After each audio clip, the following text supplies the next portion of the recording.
SBI வந்து ஒரு கட்டத்தில் வந்து எல்லாருமே வந்து அந்த ஷேர்ஸை வந்து வாங்கி குவிச்சிட்டாங்க. எல்லா காசையும் 1,00,000 2,00,000 போட்டு எஸ்பிஐ வாங்கி குவிச்சிட்டாங்க. ஆனால் அது ஒரு 2 வாரத்துக்கு அப்புறம் அவங்களால ஒரு ஷேர் கூட அவங்களால விற்க முடியல. ஏன்னா அந்த மாதிரி கண்டிஷன்ஸ் போட்டாங்க. வாத்தி ட்ரேடிங்கின் தமிழ் நண்பர்கள் அனைவருக்கும் வணக்கம். இந்த வீடியோவில் நம்ம என்ன பார்க்க போகிறோம் அப்படின்னாக்க, நியூஸை பேஸ் பண்ணி ட்ரேட் பண்ணலாமா இல்லை டெக்னிக்கல் அனாலிசிஸை யூஸ் பண்ணி ட்ரேட் பண்ணலாமா அப்படின்னு வந்து நிறைய சந்தேகங்கள் எனக்கு வந்துச்சு. ஸோ அதனால் இந்த டாப்பிக்கை நம்ம பேசலாம் அப்படின்னு சொல்லிட்டு இதை எடுத்திருக்கேன். நியூஸ் பேஸ் பண்ணி நீங்கள் ட்ரேட் பண்ணுறீங்க அப்படின்னாக்க அதில் வந்து நிறைய ஃபால்ஸ் நியூஸ் வர்றதுக்கு வாய்ப்பு இருக்குங்க.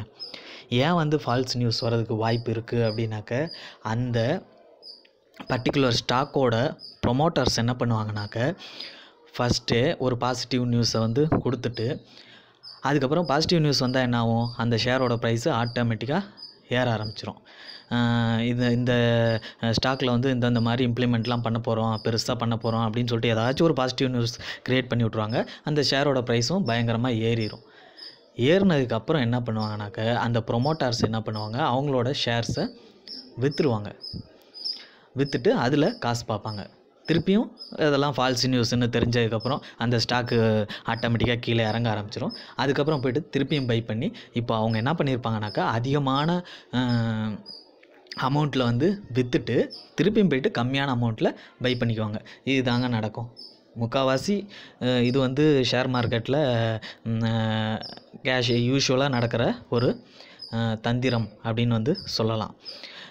ரெண்டாவது வந்து பார்த்திங்கனாக்கா, இப்போது நிறைய நியூஸ் வந்து இந்த மாதிரி ஃபால்ஸ் நியூஸ்லாம் வந்துகிட்ருக்கு. அந்த நியூஸ் வந்து ஃபால்ஸ் நியூஸா கரெக்டான நியூஸா அப்படிங்கிறது வந்து பார்த்திங்கனாக்கா, அந்த நியூஸ் வந்து 2 நாளைக்கு அப்புறம் தான் நமக்கு வந்து கன்ஃபார்மாக தெரிய வரும், அது உண்மையாலுமே கரெக்டான நியூஸா இல்லை ஃபால்ஸ் நியூஸா அப்படின்னு சொல்லிட்டு. அதனால் என்னையை பொறுத்த வரைக்கும் நம்ம ஏன் அந்த குழப்பத்துக்கு போகணும், அதை ஏன் அந்த குழப்பத்துக்குள்ளே நம்ம போய் மாட்டிக்கிட்டு அது கரெக்டாக தப்பா.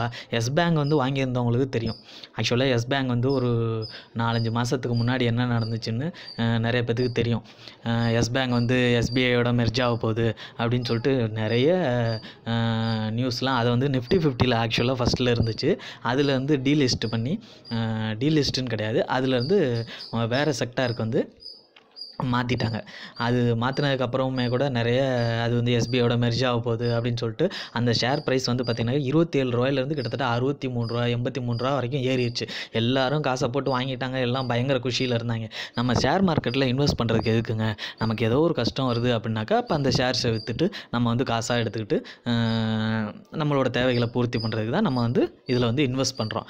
ஆனால் எஸ் பேங்கில் என்ன சொல்லிட்டாங்க அப்படின்னாக்கா, எல்லோரும் போய் இந்த மாதிரி கச்சகச்சான்னு பை பண்ணி பார்த்திங்கன்னா 27 67 ரூபாய்க்கு போயிடுச்சு. கிட்டத்தட்ட ஒரு 2-3 நாள்லேயே அந்த மாதிரி ஆயிடுச்சு. ஆனதுக்கப்புறம் என்ன ஒரு கண்டிஷன் போட்டாங்க அப்படின்னாக்க, நீங்கள் வந்து இந்த ஒரு 100 குவான்டிட்டிக்கு மேலே வந்து இந்த ஷேர்ஸு அப்படின்னு நினைக்கிறேன், எனக்கு எக்ஸாக்டாக நம்பர் தெரில, 100 200 இல்லை 500 அந்த ஒரு பர்டிகுலர் குவான்டிட்டிக்கு மேலே நீங்கள் வந்து ஷேர்ஸை வந்து நீங்கள் வந்து சிஎன்சியில் இல்லை இன்வெஸ்ட்மெண்ட்டாக நீங்கள் வாங்கி வச்சுருந்தீங்க அப்படின்னாக்க, அதை வந்து நீங்கள் உடனே விற்க முடியாது, 1 இயர்ஸ்க்கு அப்புறம் தான் நீங்கள் வந்து விற்க முடியும் அப்படிங்கிற மாதிரி சொல்லிட்டாங்க. அந்த மாதிரி நிறைய ஃபால்ஸ் நியூஸ் வந்து வரதுக்கான வாய்ப்புகள் இருக்குது. இதே மாதிரி இந்த ஷேர் மார்க்கெட்டில் ரொம்ப நாளாக இருக்கிறவங்களுக்கு தெரிஞ்சிருக்கும். 2017-18 வந்து பார்த்திங்கனாக்கா, இந்த ஜிஎம்ஆர் இன்ஃப்ரா அதெல்லாம் வந்து பார்த்திங்கனாக்கா நல்ல பாசிட்டிவ் நியூஸ் கொடுத்து ஸ்டாக்கும் நல்லா ஏறி இருந்துச்சு. ஆனால் ஒரு கட்டத்துக்கு அப்புறம் இப்போ அதோட ப்ரைஸ் என்னங்கிறத நீங்கள் போய் செக் பண்ணி பாருங்கள். 2018-17 அதோட ப்ரைஸ் என்ன, இப்போ அதோட ப்ரைஸ் என்ன அப்படிங்கிறதெல்லாம் நீங்கள் செக் பண்ணி பார்த்தீங்கன்னா தெரியும். அடுத்தது உங்களுக்கு நான்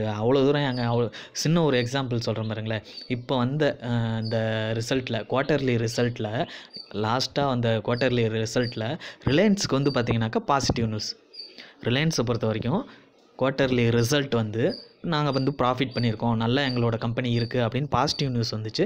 பாசிட்டிவ் நியூஸ் வந்தாலுமே அதுக்கப்புறம் அந்த ஸ்டாக் வந்து பார்த்திங்கனாக்கா சடன் ஃபால், நல்லா பயங்கரமாக ஒரு ஃபால் ஆயிடுச்சு.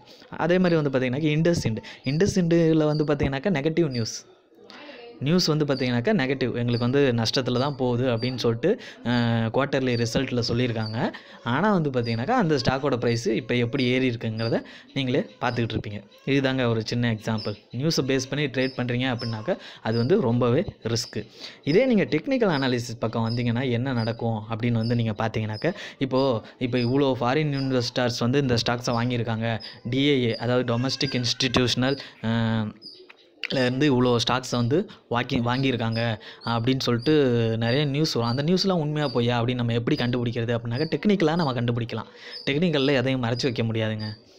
டெக்னிக்கலில் எப்படி நம்ம கண்டுபிடிக்கலாம் அப்படின்னாக்க அந்த இப்போ இன்றைக்கி வந்து இந்த ஸ்டாக்கை வந்து இவ்வளோ எஃப்ஐஐ வாங்கியிருக்காங்க, இவ்வளோ டிஐஐ வாங்கியிருக்காங்க அப்படின்னு சொல்கிறாங்கனாக்க அந்த சார்ட்டை போய்ட்டு நீங்கள் வால்யூம் இண்டிகேட்டர்னு ஒரு இண்டிகேட்டர் இருக்குது, வால்யூம் சார்ட்டுன்னு ஒரு இண்டிகேட்டர் இருக்குது. அந்த இண்டிகேட்டர் நீங்கள் போட்டிங்கனாக்க அதோட வால்யூம் வந்து ரைஸ் ஆகிருக்கு அப்படின்னாக்க உண்மையிலுமே அந்த ஸ்டாக்ஸில் வந்து அந்த நியூஸ் கரெக்டுன்னு அர்த்தம். இல்லை அப்படின்னாக்க அந்த நியூஸ் கண்டிப்பாக தப்பான நியூஸ் தான். இந்த மாதிரி தப்பான நியூஸை பேஸ் பண்ணி நீங்கள் ட்ரேட் பண்ணி முடிச்சதுக்கப்புறம் தான் அது உங்களுக்கு தப்புன்னு தெரியும்.